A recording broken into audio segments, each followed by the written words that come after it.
Welcome back. I'm Shireen with All Street Designs, and today we're working on this estate sale leftover. It made it all the way through the estate sale and nobody bought it. This poor dresser. It's like being, chosen last for the team at school. But this little thing needs some help. It looks like it's stained wood, but don't be fooled. This is actually a faux finish. This dresser is made from cabinet grade plywood. You can see there's no dovetails there, but constructed very well. This was painted white, and then layers of stain and top coat were applied to give it that faux wood look. First thing I needed to do was get all of the hardware off of here. I have a look in mind.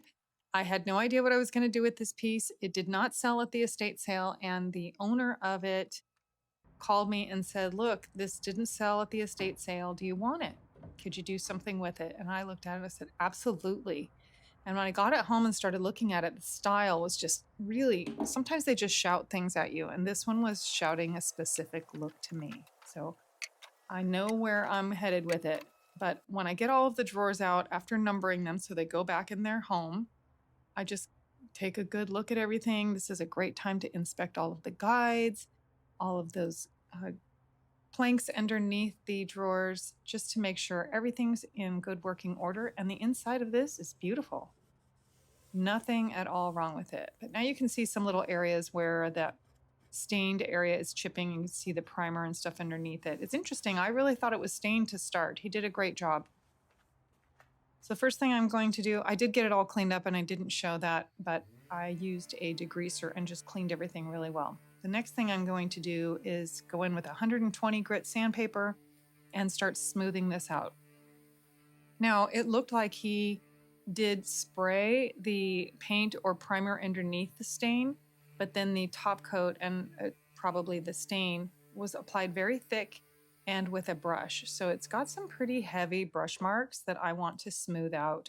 And that's why you'll see that I'm actually going against the grain or against the faux grain, because I want to smooth all those areas out. My finish would not look good with those types of heavy brush marks in there. So again, I've just got 120 grit sandpaper on here. I see these videos and I'm reminding myself, why do I not have this hooked up to my vacuum cleaner? I don't know. So I've got dust flying everywhere, so make sure you wear your mask. But you can see how I'm going across that heavy brush marked area. I then switched to my interface pad so that I can get all of the edges. Those are rounded, so the interface pad really allows you to just get in there and not do any damage to the round areas. Now this one's probably going to require a bit more sanding than normal just because of all of those brush marks. So not only am I, getting rid of all of that and smoothing everything out, but I've got to scuff sand the entire dresser so that I am sure that I'm going to have some good adhesion for all of my products that are now going to go on here. I'm not really worried about his. I can tell that the way that all this was applied was very well, this has now lasted years and years and years like this.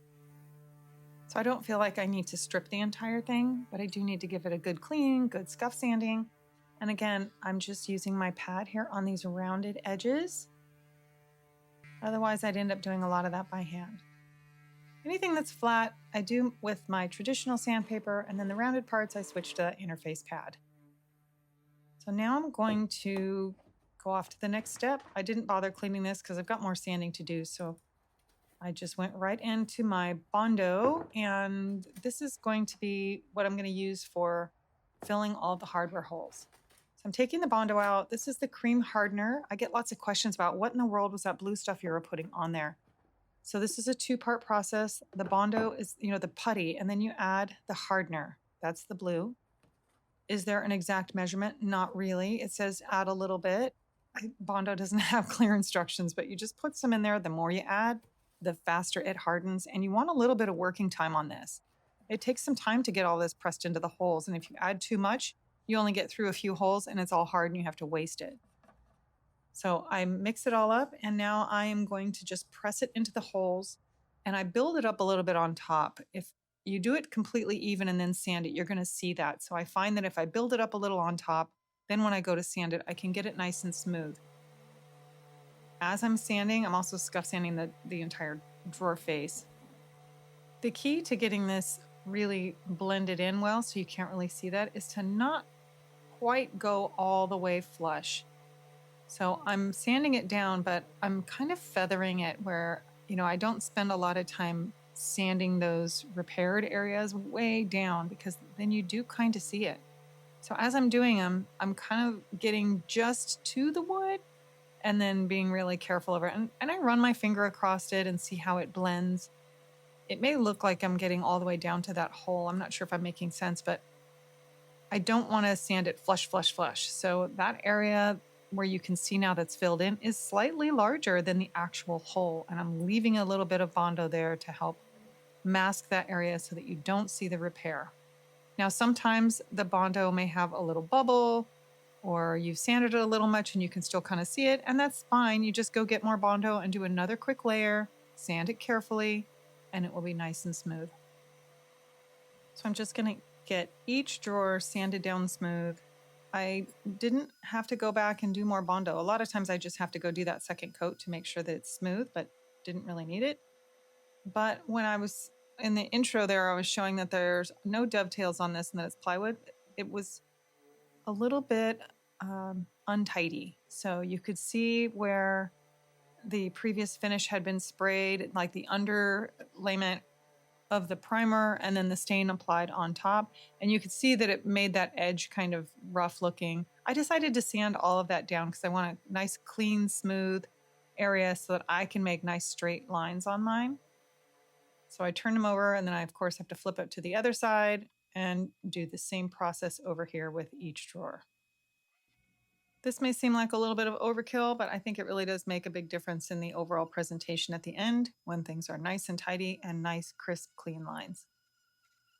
Okay, I've got everything sanded, all the repairs done, and now I need to drill new holes for my hardware. So the first thing I'm doing is measuring the drawer dimensions, and they're 7.5 by 22. I'm going to divide that in half. I'm going to be placing a single knob, so I needed center of the drawer. And what I'm going to do is take my hardware jig. Now, my particular jig is 8 inches to center. So that's the center piece. This one sits on the edge, and you can see the edge there is not all the way at the end. So what I do is I place my little marker right there on the line, tighten it down, and the sole purpose of that particular piece is just to mark the edge of the drawer. Now I needed to go 11 inches to center. So I went my 8, and then I'm going to add 3 to it. And that's going to put me at 11 inches. That'll be the center of my drawer. So I line that little line, that center line there with my number 3. That'll put me at 11 inches. And that hole right there is going to be where I'm drilling. Now I need to figure out how far down the drawer face I go. And those are just flying around. I just tighten them and I'm going to ignore them. But this was the 3 3/4. And you can see those marks on there. They're inches and centimeters. So we're, of course, doing inches here. And 3 3/4 was my marking for that. So that'll take me down the drawer face 3 3/4 inches and over 11. Should put me right in the center of my drawer. Now, when I place it on my drawer, of course, it's only connected at one end, so it could be quite wobbly. 3/16 is my drill bit that I'm grabbing. That's what I usually use. It's really the same circumference as the screw, so it fits in there nicely.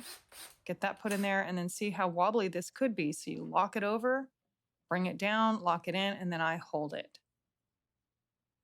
Gonna drill my hole. Visually, I can see where the old hardware holes were, so I know I'm in the center, I'm pretty close. But I just want to measure it to verify that I'm doing the right thing because I'm going to be doing the other drawers. Now I've got 4 that follow this same pattern because they're the same dimension.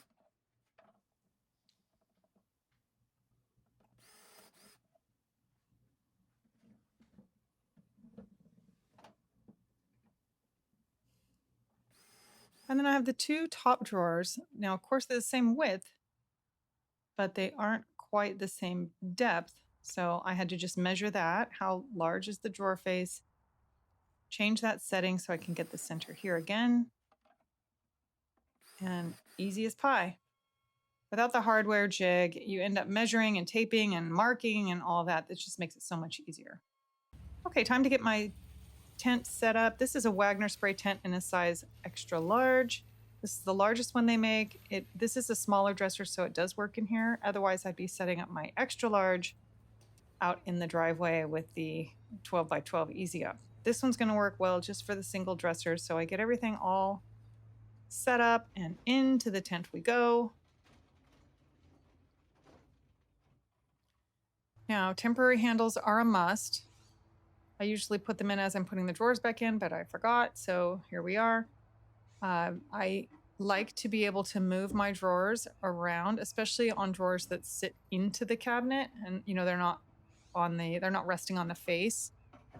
So I get those in there, and here we are with primer. Now I'm using a tinted primer, and spraying everything on is the way to go. In between, while that's drying, I'm going to just get my paint all set up. Now I'm going to use a different sprayer today. This is a brand new sprayer. This is Wagner's new Pro model. This is their Earlux 6700. I'm super excited to be trying it out, and this will be the first piece that I'm spraying with it. I did get my paint set up. I added a little water to dilute it, and it's time for a good sanding. Now I'm using a sanding sponge here that was a 320 to start with, probably 2 years ago. It doesn't take a lot to sand down primer and make it smooth. I would say that's at least a 400 or even higher. And then I wiped everything down. Time to get this hooked up. That hose is going to be pushing air, and I'm just testing it. Now I have this set on a really wide path. I'm playing with these adjustments, and I just wanted to try that out. See how it is to do a really wide path. You can see it's like three passes, and this thing is covered. Look at how wide that is.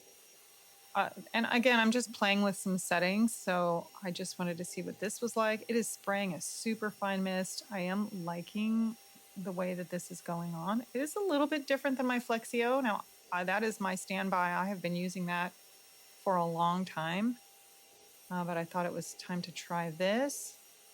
And for the tops, I mean, wow. Just a few passes. I'm going to get all. Now I am overlapping them, so that pass is probably 12 inches, and I'm overlapping at least 6 of them.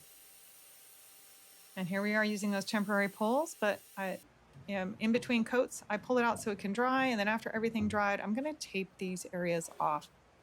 In between coats, I do go in and touch up all the details with the tops and bottoms of the drawers, but also the sides. And because these are completely flush with the face, I needed to tape it off so I could get a crisp, clean, straight line. Now, time for another sanding because I want to sand in between coats. This helps to create that nice, buttery, smooth finish.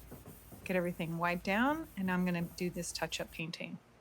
Now, you don't want to jam paint in under your tape because, of course, then it will spill through, and it won't be a nice straight line. Now, I get lots of questions about this. This is an area where the sprayer can't reach, so I have to do it by hand. And there's a light dusting of primer on there, but I'm also using a paint and primer mix. So I don't necessarily specifically prime this area. Sometimes I do if they're really large, but I'm pretty confident in this paint and the process, so I didn't prime it separately. Now I did a second coat of paint. It's super fast because the sprayer sprays such a wide path. It was like, boom, done. And I'm pouring out the paint that was in the canister back into the can.